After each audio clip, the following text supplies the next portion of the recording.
같은 네, 안녕하세요. 하승민입니다. 겨울철에는 낙상사고가 많이 발생하는데 자칫하면 골절과 같은 큰 부상으로 이어질 수 있고요. 또 고령자의 경우에는 골절이 심각한 상황을 초래할 수도 있습니다. 네, 오늘은 겨울철 뼈 건강 관리에 대해서 알아보도록 하겠습니다.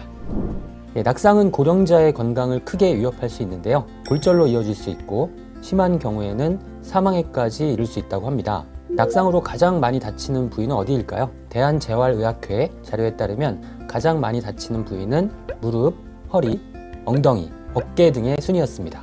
네, 어느 부위를 다쳤느냐에 따라서 사망으로 이어지는 정도도 달랐는데요. 낙상을 당하더라도 팔, 손목 등 상지 부위가 부러진 정도면 생명에 아무런 문제가 되지 않지만 하지 쪽이면 상황이 달라질 수도 있습니다. 낙상은 비단 겨울에만 일어나는 것은 아니지만 낙상의 가장 흔한 이유가 바닥이 미끄러워서 였는데요. 이는 겨울철에 미끄러운 길 상태가 영향을 미치기 때문이겠죠. 네, 그렇지만 돈이나 보도에 턱에 걸려서 또 어지러워서 등의 이유로 낙상이 발생하는 경우도 많아서 실내라고 해서 안심할 수는 없겠죠.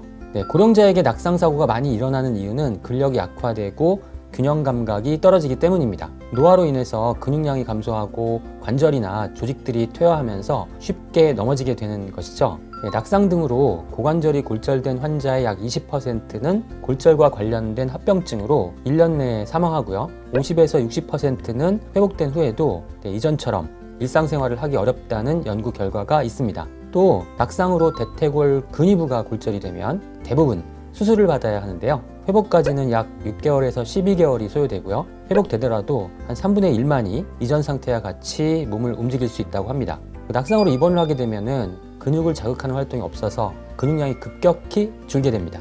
입원 환자들의 근육은 일주일에 약 10% 이상씩 감소해서 한 달을 누워있게 되면 입원 전에 비해서 근육의 50%가 줄어드는 것이죠. 이 정도의 근육으로는 본인의 의지로 일어날 수 없게 되겠죠. 대한내과학회 낙상 예방 진료 지침에 따르면 족부질환이 있거나 허리 디스크가 있는 고령자, 낙상 위험군 환자에게는 골절 예방을 위해서 비타민 D와 칼슘을 병합해서 투여할 것을 권하고 있습니다. 또 낙상 예방을 위해서 균형 증진 운동, 근력 강화 운동, 또 유산소 운동 또는 지구력 강화 운동을 추천합니다. 네, 앞에서 말씀드린 것처럼 낙상을 조심해야 하는 이유 중 하나는 골절 때문인데 골절은 골밀도와 밀접한 관련이 있습니다. 보통 골밀도는 35세 정도의 최고치에 도달한 후에 매년 감소하다가 60대에 이르러서는 골다공증으로 악화되는 경우가 많습니다. 국내 골다공증 환자는 2016년 약 80만 명에서 2020년 100만 명이 넘었죠.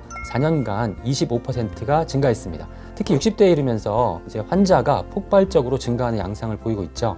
뼈 건강을 위한 대표적인 영양소는 바로 잘 알고 계시는 칼슘입니다. 우리 몸의 칼슘은 99%가 뼈에 존재하고 나머지 1%가 혈액에 있는데 이 1%의 비율을 유지하는 것이 중요합니다. 혈중 칼슘 농도가 높으면은 갑상선 호르몬 칼시토닌이 혈액 중의 칼슘을 뼈로 이동을 시키고요. 혈중 칼슘 농도가 낮으면 부갑상선 호르몬 PTH가 뼈로부터 칼슘을 빼내어 혈액으로 보내는 것이죠. 그리고 이러한 호르몬들을 조절해서 칼슘의 흡수와 재흡수를 촉진하는 역할을 하는 것이 바로 비타민 D입니다. 네, 앞에서 낙상의 원인 중 하나가 근육의 감소라고 말씀을 드렸는데요. 칼슘은 근육을 유지하는 데에도 도움이 된다는 연구 결과가 2020년에 보고되었습니다. 우리나라 연구진들이 진행한 연구인데요. 혈중 칼슘 농도가 낮으면 근감소증이 발생할 확률이 높아진다는 내용입니다. 칼슘은 뼈 건강뿐 아니라 근육에도 중요하다는 점을 기억하시면 좋겠습니다. 네, 비타민 D와 뼈 건강 사이에는 어떤 관계가 있을까요? 네, 그림에서 보시는 것처럼 햇빛을 쬐면 피부에서 비타민 D 전구체가 만들어지고요. 음식 중에도 비타민 D가 함유되어 있습니다. 비타민 D는 간과 신장을 거치면서 활성형으로 바뀌게 되고요. 그림에서 빨간색 사각형 부분이 바로 활성형 비타민 D이죠. 네, 장과 신장에서 칼슘의 흡수와 재흡수를 촉진하는 역할을 합니다. 그림의 왼쪽 아래 녹색 동그라미 부분을 보시면 비타민 D가 뼈에서 칼슘을 빼내서 혈액으로 이동시킨다는 내용인데요.